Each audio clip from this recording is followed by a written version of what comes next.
these randoms keep getting jobs. Don't worry about it. I'm going to say, I can't wait to say it. I love it. I love it. Go.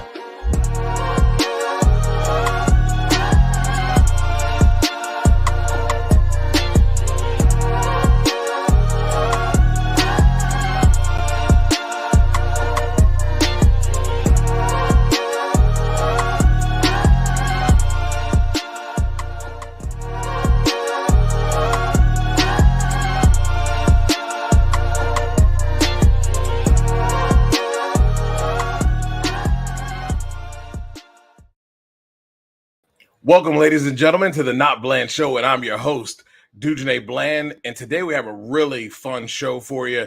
We're going to have Lake Lewis on, and we're going to talk Super Bowl, and we're going to talk a little Commanders as things have changed in D.C., and it's a welcome change.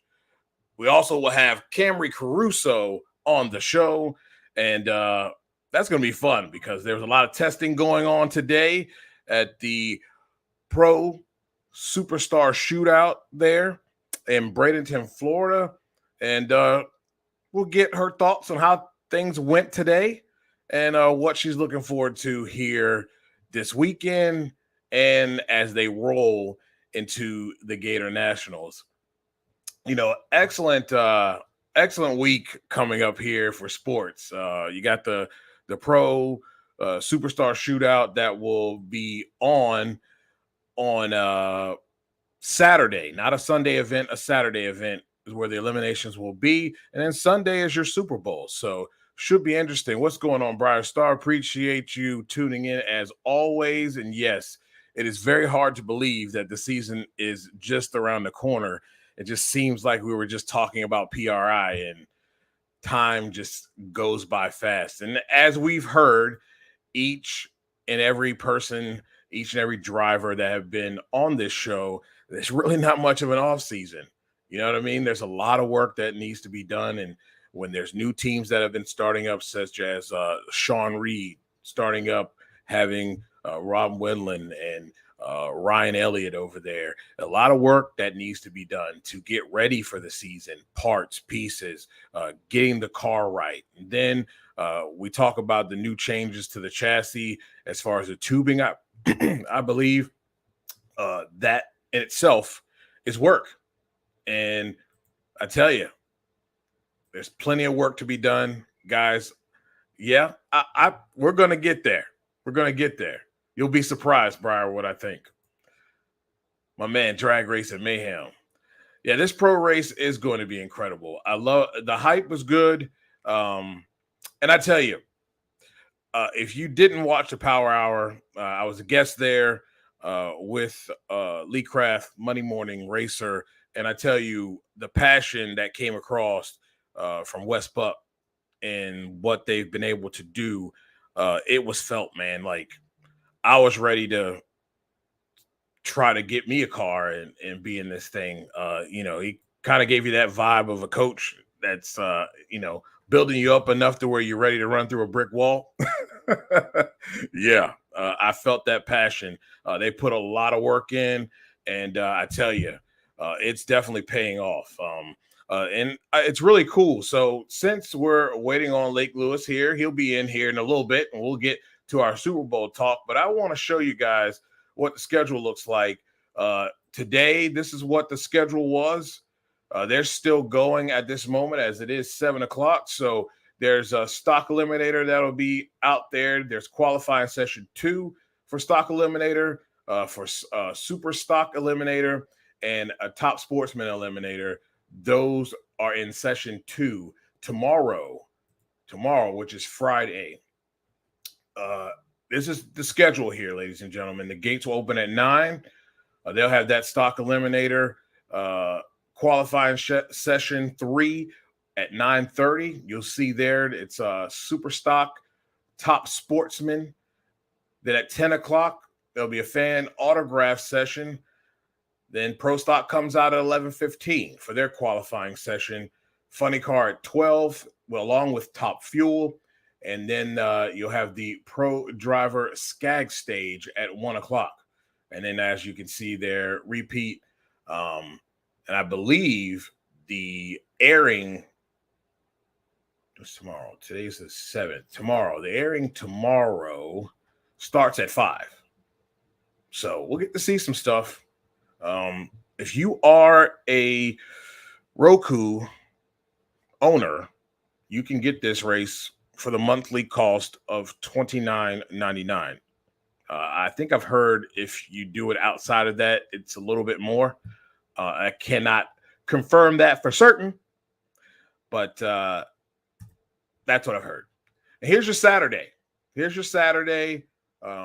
is how it's all going to go down. And I encourage you, man, if you can get there and you live nearby, if you've been thinking about attending a big race of such that involves these nitro cars and pro stock, I suggest you go. What Pro is putting on as far as the extra cameras in the pits, the concerts, which some of you are accustomed to if you are a Funny Car Chaos attender. The stuff that's going to be here is going to be amazing. And I'm hoping this is something, folks like Drag Racing Mayhem have been pushing for. And let's just hope that this is something that can move the needle a little bit, right? And you're right. It has been. Really give a lot of credit to the NHRA and them stepping up their game with the social media. But this is the stuff that needs to be attracted to people like Drag Racing Mayhem, the young people. They, as we've talked about, they consume things a lot differently. I thought that too. I was bummed, but then when I figured, hey, I'll get to see World Series of Pro Mod, why not? I'll do it. So I'm a junkie when it comes to especially Pro Mod. It's one of my favorite. But yeah, I wish you could buy the race itself, kind of like a pay-per-view. If you're wanting to see a WWE or your UFC fight, whatever it is, that you could buy, just the particular race itself. I hadn't heard that, but that's absolutely and utterly insane. I know Brittany held the big speed as of yesterday when we talked to Justin Ashley and Wes on the Competition Plus Power Hour. I think 340 is definitely going to happen. There's no doubt about it. They're very close to that. And with the way these crew chiefs attack and just continue to find ways to go faster, and you got to give Bradenton a lot of credit. I've heard that this track was so good that they actually had to scale it back. It was too good. Because of what they run out there, they used a lot of stickum. So they had to really scrape the track to get all that stickum off of it, because then it's not good for your Top Fuel and Funny Cars, and I'm sure Pro Stock, as a lot of stickum will chunk the tire. And we all know when you chunk the tire, what happens? You likely blow one.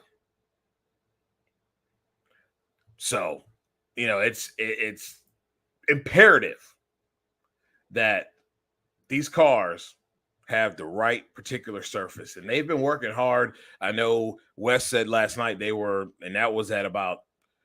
on at about 9:30 or so, and they were out there scraping and working the track last night to get it ready for tomorrow. Or for today, I should say. So I'm sure they're still fine tuning it. It seemed like today, its name is Kurt Johnson. Saw Jack talking to him. If you caught his Cycle Drac live earlier during some of the testing, they felt like they got this track pretty dialed in. They may have to do some more scraping on the top end, as he said, but for the most part, this car, the track is really coming in. And like I said, they run a lot of stickum. I think it's because of the Outlaw series.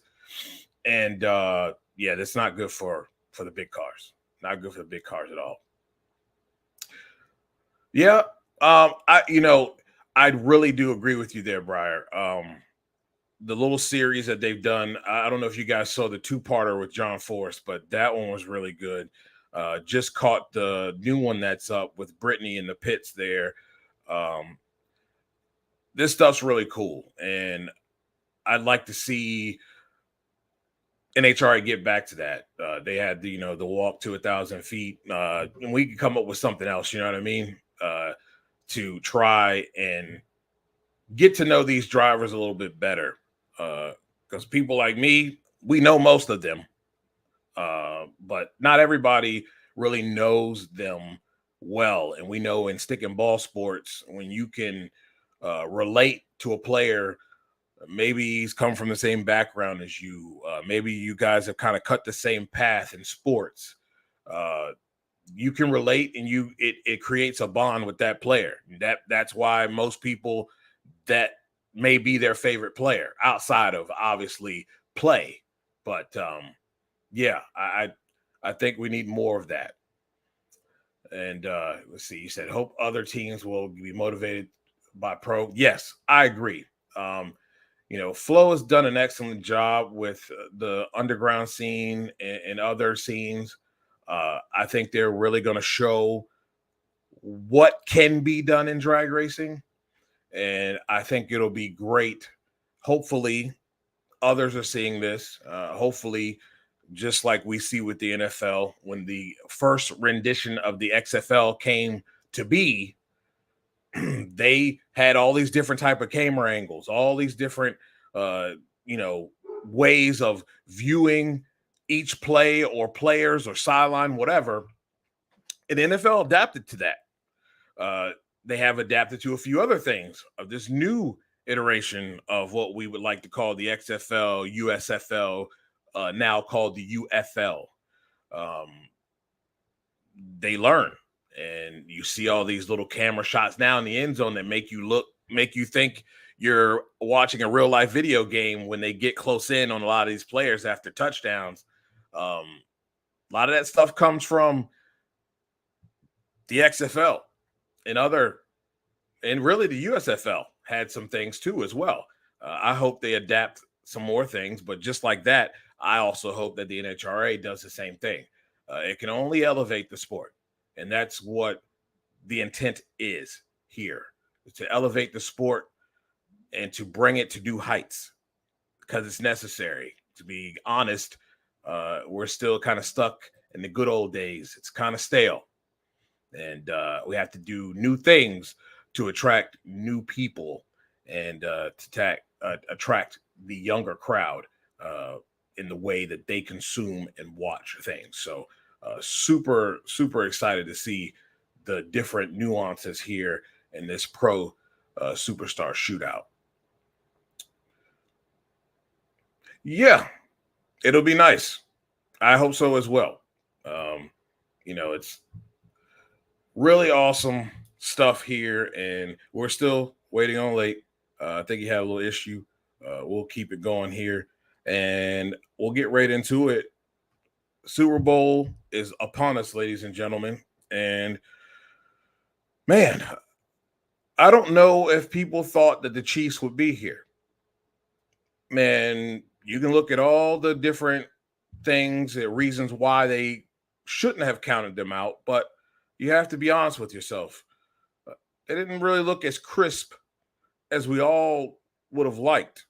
There were some losses there that were kind of unexpected, really caught people off guard. And to be honest, in certain areas, they're not that good. Hence the offensive line. A lot of inconsistencies there. But we also can see what a elite quarterback can do when your offensive line isn't that great. He makes them look good. Maybe because he can extend plays, maybe because he can check in and out of things a little bit quicker with his mobility. He buys time, allowing for his players to get open and he can actually make that throw and make plays. Defensively, they had an up and down year as well. Really struggled at times with stopping the pass. We've seen it against the Buffalo Bills. The run was an issue, and then it seemed like Spags went into his bag and they locked down teams in this playoff. And like I said before, with the Ravens, it was kind of easy.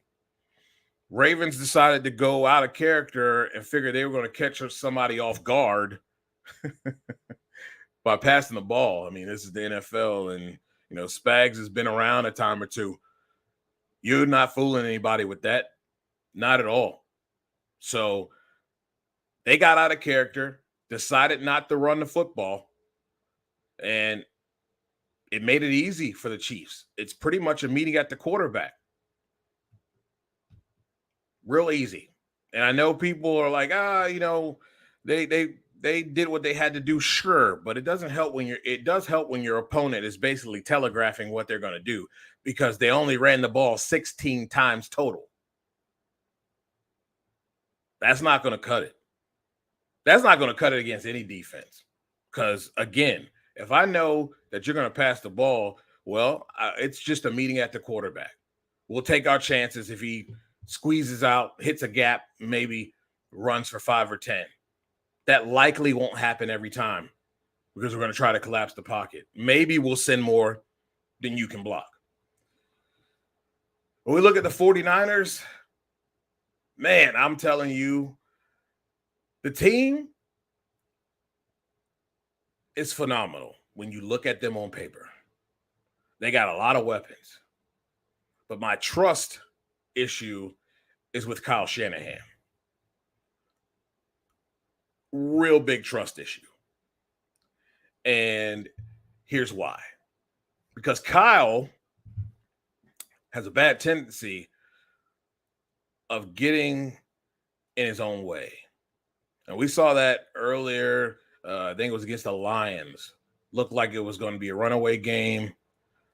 They lost Deebo Samuel. And when they lost Deebo Samuel, they thought they were going to still run. He was going to still run the same plays that he would have ran for Deebo with another wide receiver. I'm not saying that guy isn't talented, but he's no Deebo. And it showed. Because they now don't respect that because they know Deebo's not in the game. We've seen Kyle do similar things in Atlanta, which Dan Quinn takes most of the blame for. But that 28-3 unraveling had a lot to do with Kyle Shanahan getting away from what was working. That's a huge problem. You said, too bad there wasn't a prop bet where you could bet how many times Taylor Swift would be shown. That would be nice. And I think they're going to show her a lot. You know how it works. Hey, Robbie, how's it going, buddy? You said, I think KC will win, but rooting for the 49ers to get revenge for 4 years ago. I agree. A lot of people feel that way. Yeah, it would make Anna happy. Absolutely. I forgot about that. Yeah, she would be partying it up. Drag Racing Mayhem says, I feel like the 49ers all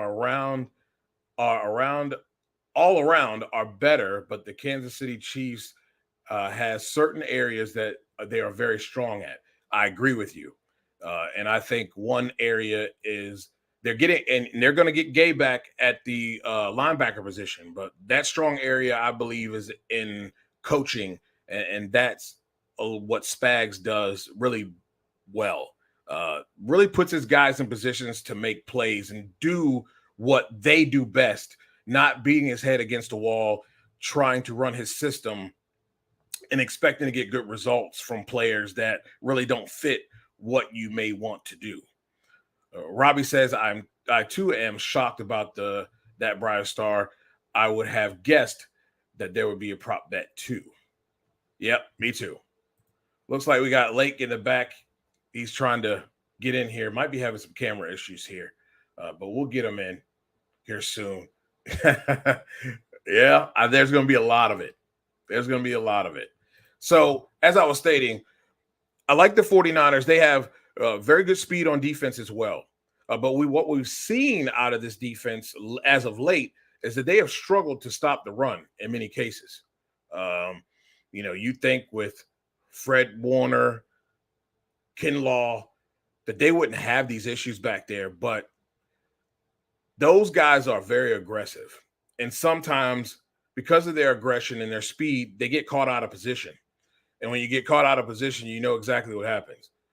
Gap responsibility when it comes down to the run game is a premium thing that you need to have, and especially when you have a running quarterback such as Pat Mahomes.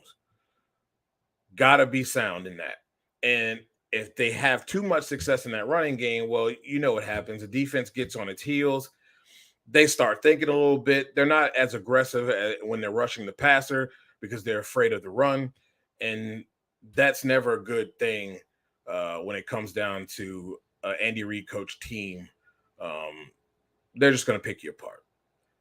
I hope that they don't play zone, and I hope that that this year also ends the logo conspiracy theory. Yeah, I saw that too. I don't know if you guys are familiar with that, but earlier in the playoffs and late in the season, there was this thing that the colors of the Super Bowl logo basically were stating that it would be the Ravens and the 49ers. Well, that got killed when they got cooked. The Birds got cooked in Baltimore, and that ended that. So I can tell you, I don't buy any of it. But again, what we've seen from like bad calls during the season doesn't really diminish the fact that it's scripted. People talk about it all the time. Having a little bit of issue there. Let me see if I can send Lake another invite and see if he can get in here. Thanks for y'all's patience. I appreciate it. This is what happens when you are in live TV. It happens. Hold on for a second. But yeah, Super Bowl is going to be pretty interesting. Like I said, my pick is going to be the Chiefs. I just can't trust Kyle Shanahan at all. And there's plenty of evidence to show that. There's a lot of times that he just gets in his own way. And against a team like the Chiefs, you can't get in your own way, and you have to be very mindful of what it is that you're doing. Because we all know when momentum is shifted, it's very hard to get back. Very hard to get back.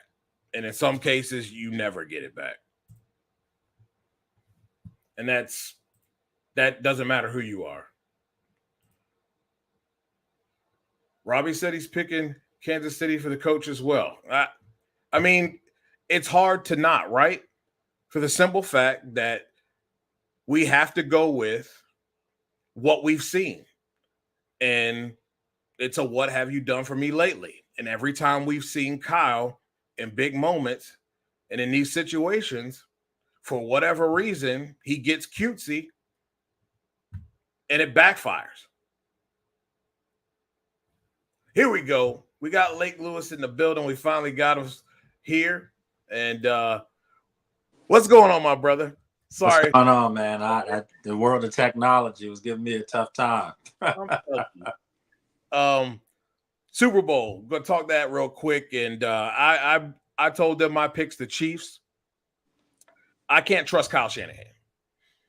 Kyle Shanahan too often, too many times has gotten his own way. He got fortunate here in the Lions game. Mm-hmm. We've seen Kyle get in his way a little bit too much. Mm-hmm. Yeah, I mean it's happened. You know, go back to Atlanta.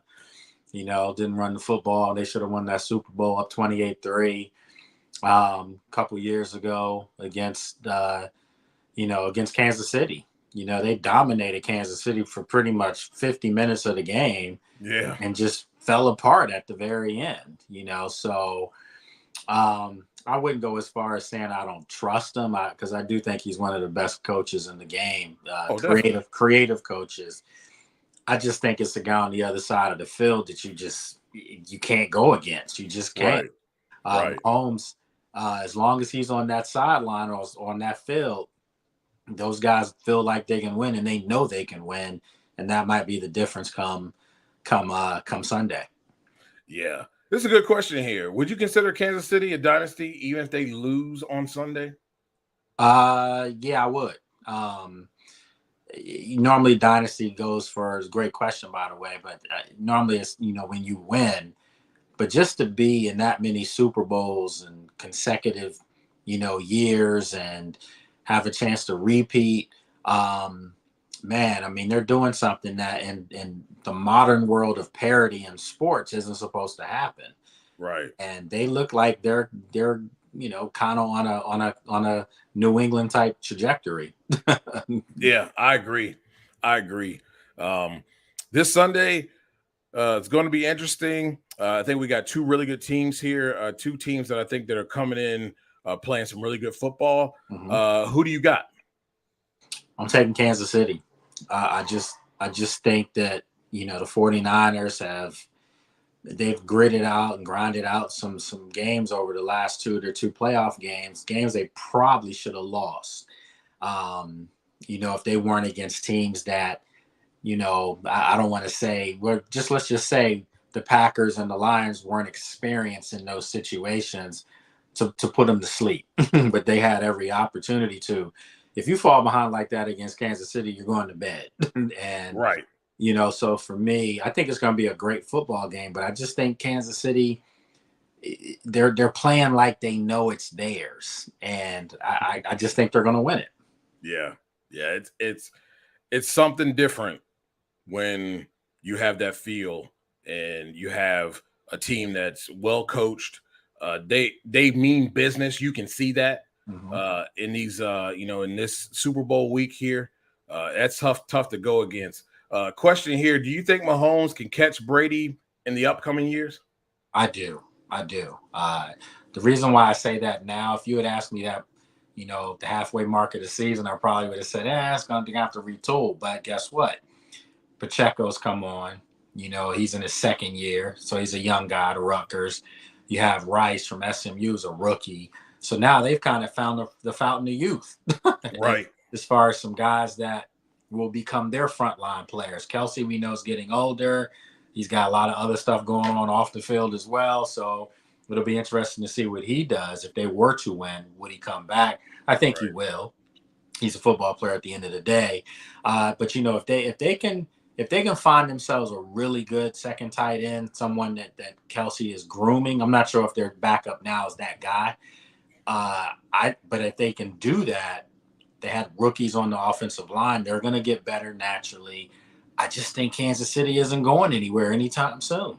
Yeah, it's hard. It's hard to bet against them. And then in this draft, they're likely going to try to find some wide receivers to help out Pat. You got to look at how they manage their free agency. They usually find some gems there to help them out defensively. They get another person on the offensive line, but they've managed without having great offensive line play. It's going to be tough. It's going to be tough as long as that pairing of Reed and Mahomes is there. It's going to be tough. Absolutely, man. I mean, they could go out free agency. I mean, a guy like Stephon Diggs might be a guy that they could take a run at. I don't know if he wants to be back in Buffalo, but there could be opportunities for them to pick up a free agent or two and still draft someone. So you and I both know you don't have to be Superman out there for Mahomes. You just have to be adequate. And I think the fact that Rice has kind of come around and they got Hardman back and they have another rookie too that started to step up. So it doesn't look as bad as it did at some point during this actual season. Right. They've turned the corner and they're playing on a mission and they're playing physical football with great defense. Indeed. Real quick, Commanders, we've got our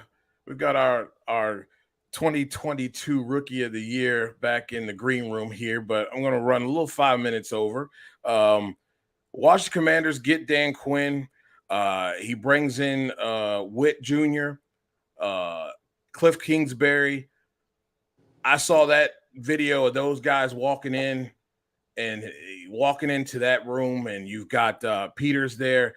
The vibe, man, the vibe is different, and this looks like an organization that's looking to possibly start to move in the direction that its fan base wants it to. Absolutely. I mean, sitting in that presser the other day, I've been to a lot of these. Unfortunately, there's a lot of coaching changes with this franchise, and I sat my fair share.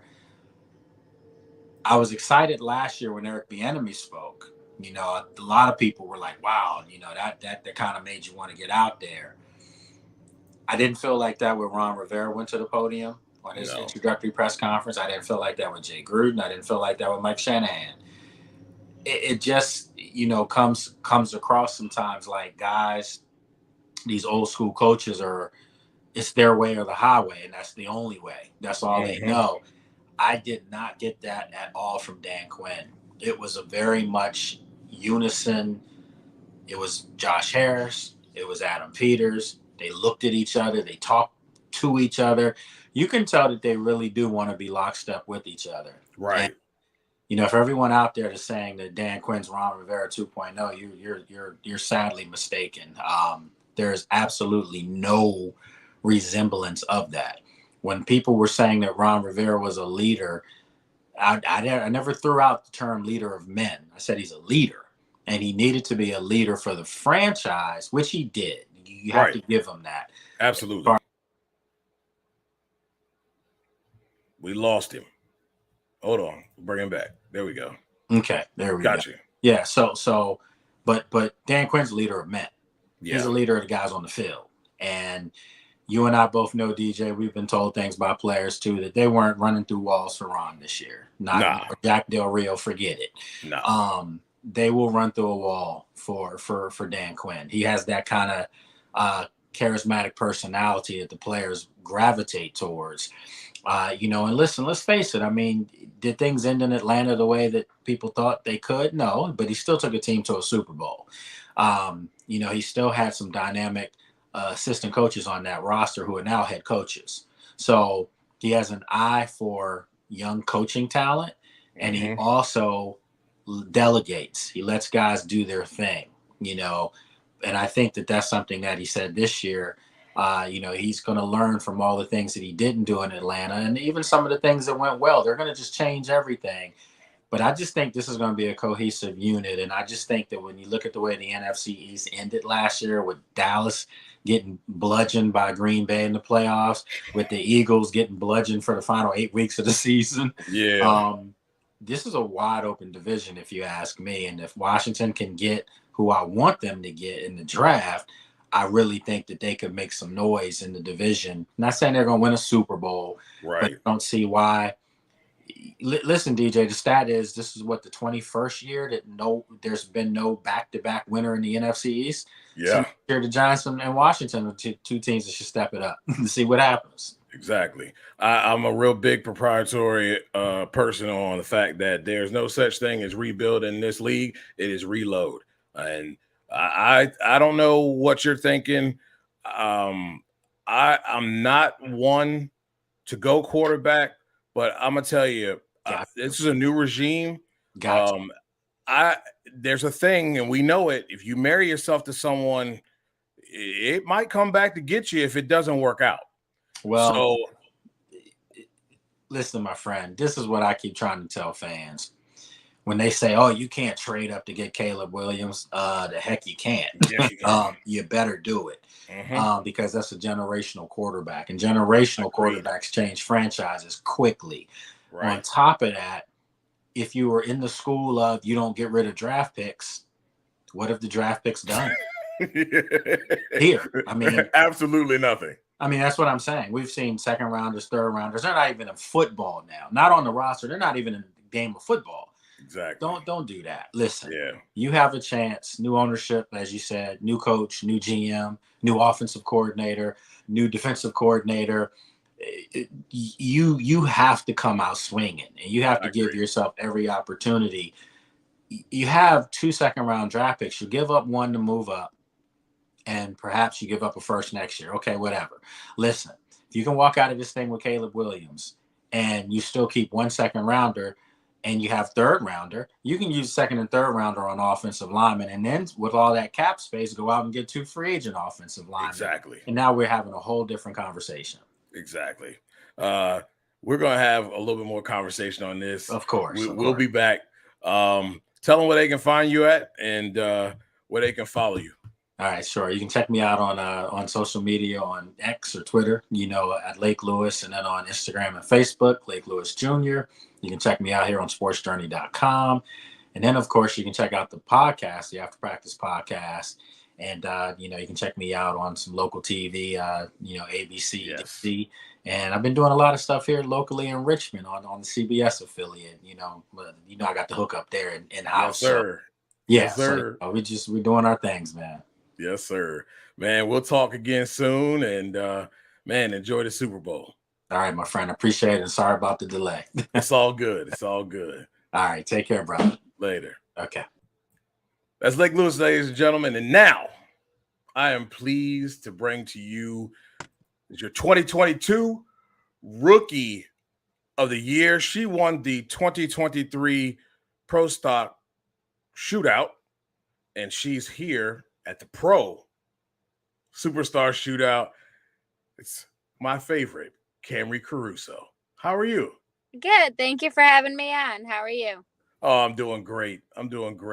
You came off the Rookie of the Year season. You finished 13 in that year, and you made improvements this past year, finishing 9th. That had to feel good.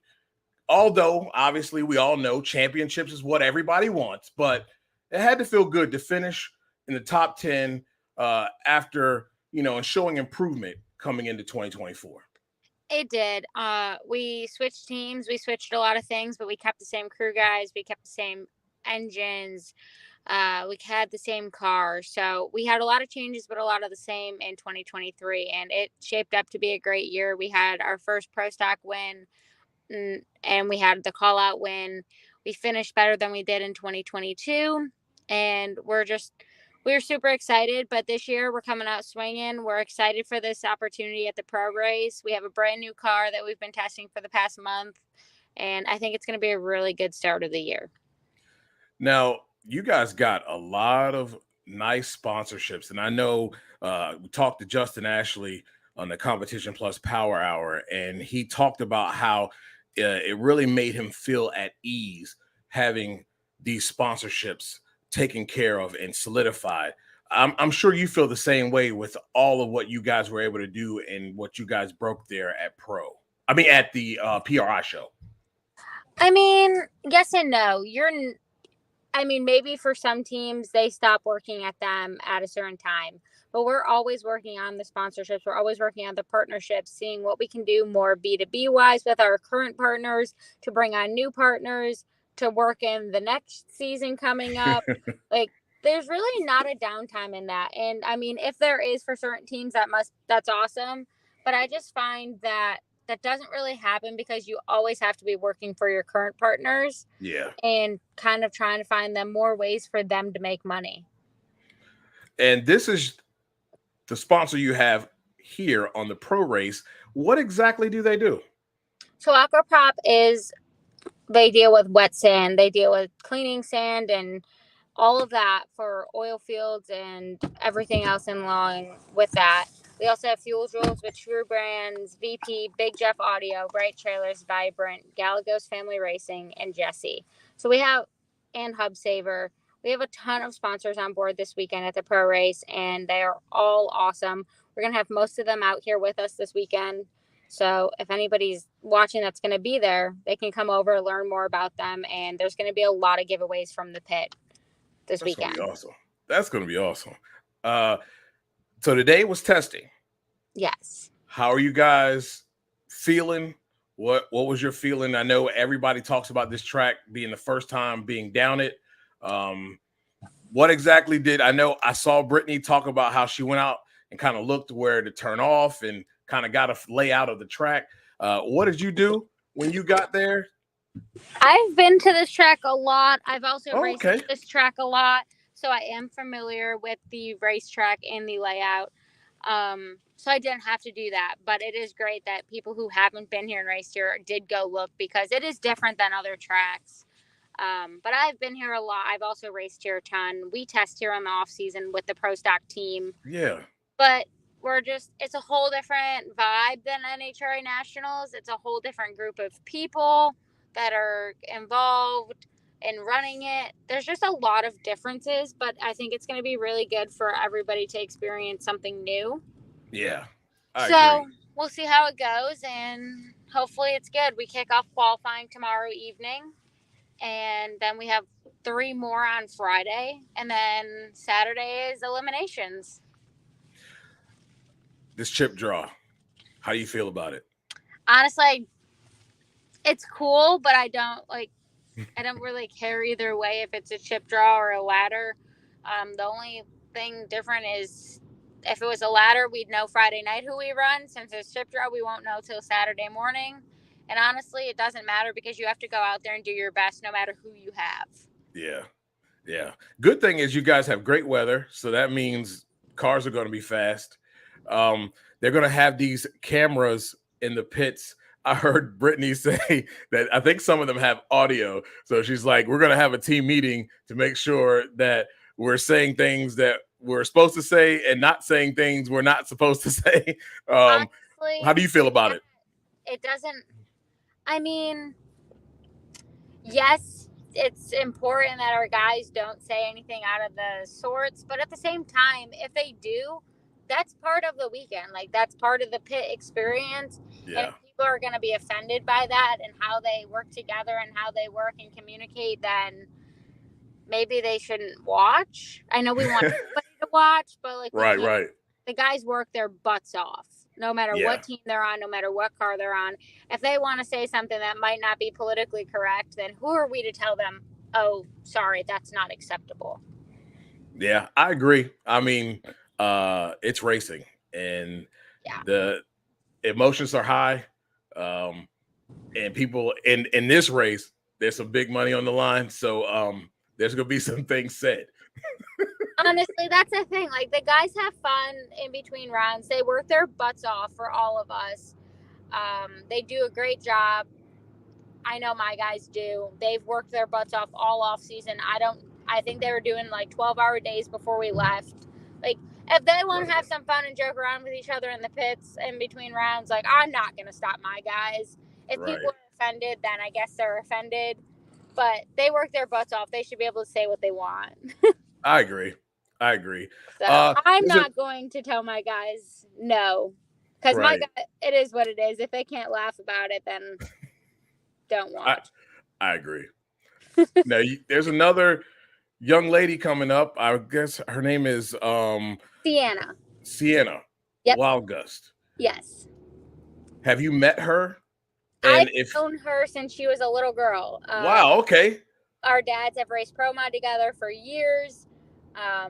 She's doing really good. She did get her license this last test session, I think about a week and a half ago.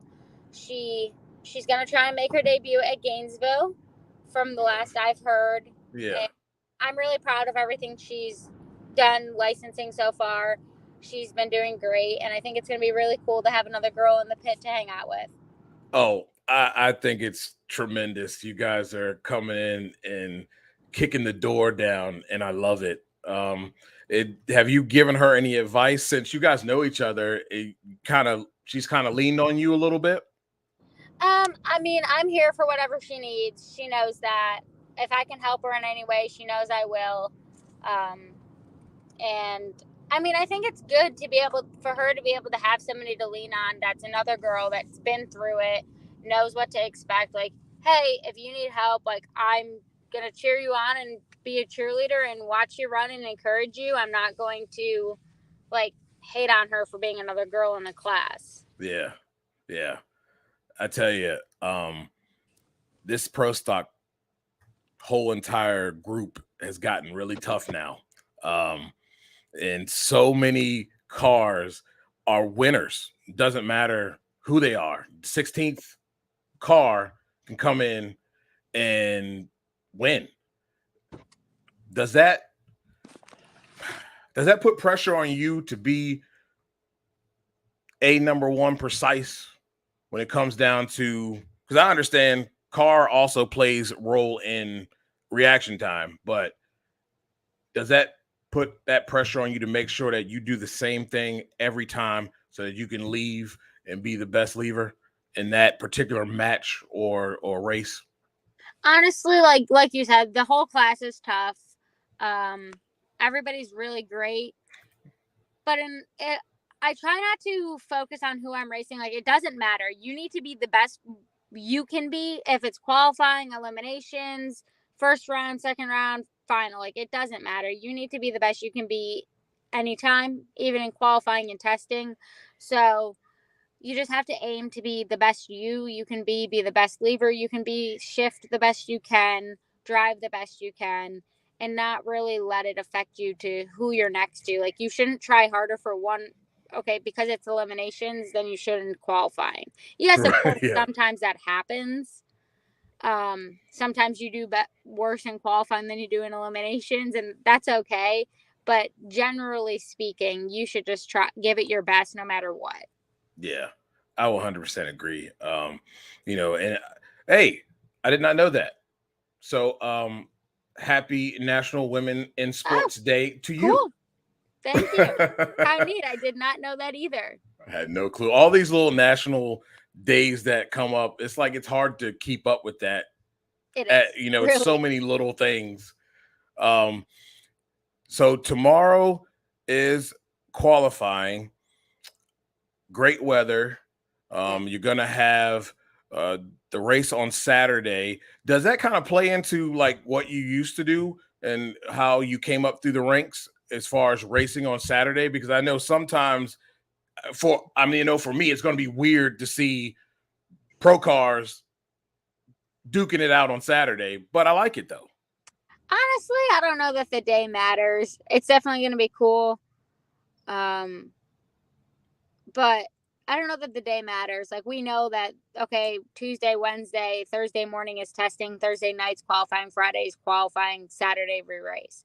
I don't know that the day really changes anything, but it is going to be cool for the fans and different for the fans to see for sure. Now, some fun stuff. What's your favorite, like, pastime? Are you a Disney fan? Oh, okay. Nothing wrong with that. I do love Disney very much. I love going to Disney. I love going to Universal. I love all of that stuff. But when I'm not in my pro stock car, I'm usually in a bracket car racing. So racing. That's awesome. That's awesome. I love it. You have any favorite stick and ball teams that you follow? To be honest, I'm actually awful with keeping up with any of those kinds of sports. I'm really bad at it. I don't really know much about football or baseball or hockey or any of that. So no, not really. It's all racing, and that's totally fine. Yeah. Yeah, I'm pretty bad at keeping up with anything else. Do you have any favorite racers outside of the NHRA that you follow? Grudge racing? I mean, I watch PRA and I watch the World Series of Pro Mod. I'll watch all of that stuff, and I definitely have picks that I want to win, but it's mostly just focusing on our stuff. Yeah. I saw you raced. We will spend some of the $125K at Disney. Not all of it. What's your favorite spot at Disney? I like Magic Kingdom, but I don't know. I like all of the things. Like, I love going to Epcot because it's so different. Yeah. I love going to Animal Kingdom because of like the animals. I like it all, honestly. I want to go just for Star Wars, and that's what I want to do. If I don't do anything else, I haven't been since I was like awesome. 11. We went last year for my birthday, and it was great. I was hoping to go this year again, but there's just not enough time. Yeah. Time goes so fast, and it's just getting worse. Yeah, I know. Trust me. It feels like just yesterday I was 21, and Friday I'll be 43. I'm staring down 50. I feel you. I feel like everything has gone by in like a blink. It's insane. Yeah. And trust me, it gets faster as you get older. Oof, I can barely keep up now. I don't know about all that. Well, Camrie, I appreciate you coming on the show. I hope that we can do this again during the season. Let everybody know where they can follow you at and chat with you and see all your great stuff that you're doing on the racetrack. Thank you very much. They can follow me at Camrie Caruso, Instagram, Facebook, Twitter, YouTube is Camrie Caruso Motorsports. We're getting better at the YouTube stuff.